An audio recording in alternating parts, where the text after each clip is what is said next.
You're listening to KXSC Radio on the web at kxsc.org, on the airs at 1560 AM, and on your smartphone on the TuneIn Radio app. Welcome back to the Faceoff. Not much going on in the trade deadline so far. The only things that I have not said were a trade that was an AHL trade between the Tampa Bay Lightning and the Chicago Blackhawks. Philip Paradis and Kirill Gotovets. I'm just reading these names. I have absolutely no idea who they are, but this is a trade between those two teams that really nobody quite knows what's going on. The Chicago Blackhawks also made a trade with the Boston Bruins. The Bruins get Rob Flick from the Chicago Blackhawks, and the Chicago Blackhawks get Maxim Sov from the Boston Bruins. I apologize if I did not pronounce that correctly. It's likely that I did not, but that is all the information I have at this moment. And in the previous trade that I mentioned, the Lightning get Philip Paradis in exchange for Kirill Gotovets. The Chicago Blackhawks get Gotovets. Now, speaking of trade, since that is the overwhelming topic of today, how exactly does a trade go down? Well, the general managers obviously explain or call each other and ask what each team wants. And then once they agree, they have to call a number that only they know, or just it's basically known as for fans as the NHL Trade Hotline. So once the trade between the general managers is completed, they have to call that number in a conference call and explain exactly what the terms of the trade are. And if the terms match up, the trade is official. This is also why the Bruins and Flames did not deal, because that call was never made.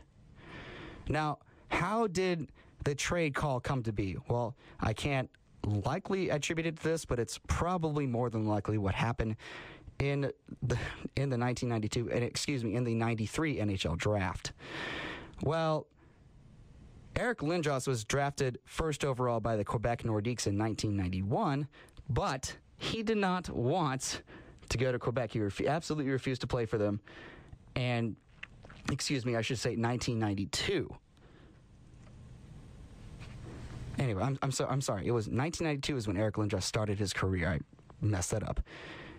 In the 1992 NHL draft, Eric Lindros threatened to re-enter the draft because he did not want to play for Quebec. Well, Quebec decided they didn't want to lose Eric Lindros for nothing, so they started fielding offers for teams, and one of those two teams was the Philadelphia Flyers.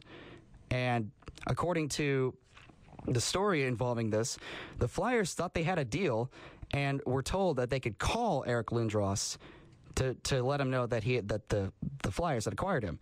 Well, not too long after that, the Rangers said that they had acquired Eric Lindros. So a lot of confusion was going on between the Nordiques, the Flyers, and the Rangers.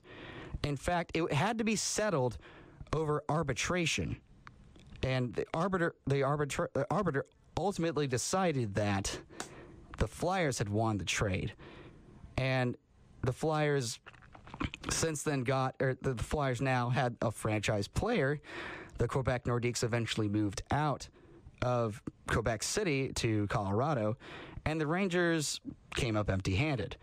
And it is likely because of all that hysteria that happened that the NHL now has in place what is known as the trade call. And so the more you know. If you ever wondered exactly how an NHL trade goes down, both general managers have to make a conference call known as the trade call and spell out all the details of the trade. You can actually go online and see some videos of actual trade calls being made. There's one of Dustin Penner being traded to the Edmonton Oilers, and yesterday there was one posted from Derek Roy being traded to the Vancouver Canucks. Those are the only two that I have seen. There are likely a lot more out there, but now you know exactly how a trade goes down.